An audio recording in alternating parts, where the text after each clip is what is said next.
Today is a day where I'm really happy with our performance on the offensive end. We shot the ball very, very well. In the first half, we defended in a solid manner. We missed some assignments and could have done a better job in the first half. We challenged the kids at halftime to really close out on defenders with high hands and not come flying out and leave our feet. We did a much better job of that in the second half, and I was real pleased with that. Overall, to put 4 people in double figures and have 2 others with 9 and 8 points respectively, I feel real good about that. Again, we won the rebounding battle, which is something that we always want to do. And we had 11 turnovers, which is a little too many, but anything under 12, you've got to be happy with. So anytime you can beat a conference opponent by 36 and play everyone, you feel really good about that. And so we're going to enjoy it till midnight. Your bench play has been stellar this season. Debonair Workman, 17 points, 7 rebounds, 6 steals. How are you getting these girls pumped up coming off the bench like this? It's not pumping her up. It's the fact that she wants to start. So she's trying to prove to me every time she goes in that she's someone who wants to start the game. In Debonair's case, she could start for the majority of the teams in our league. I mean, she had 17, 7, and 6 in 18 minutes. And my goal in this game was to play her 30. And we couldn't find that time for her because of just the way things worked out. I've got to find more time for Dev. She's an outstanding player. But when the kids come off the bench, they know that their minutes can always be extended by playing well.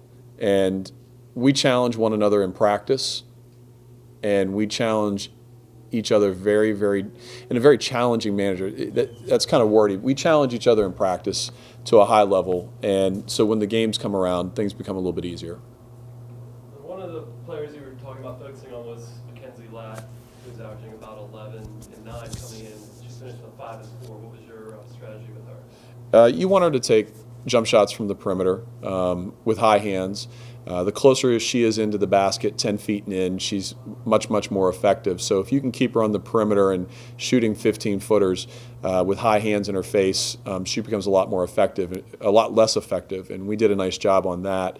I thought we defended really well, other than the fact on our closeouts we flew past people in the first half.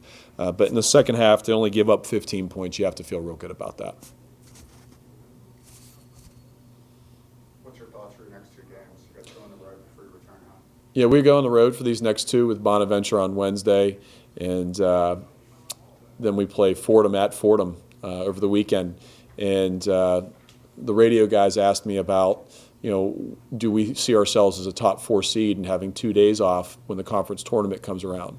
I think it's a little too early to worry about that at this point.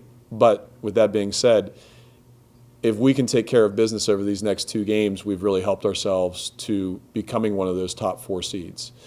These are going to be 2 very challenging games. Both are very, very well coached teams that present different styles. And Bonaventure is very deliberate, and they have a very good post player, our first team all-conference pick preseason in the Healy girl.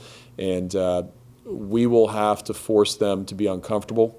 We'll have to pressure them, and we'll have to keep them off the free throw line. If we do that, we should have success. But these next 2 games are very critical.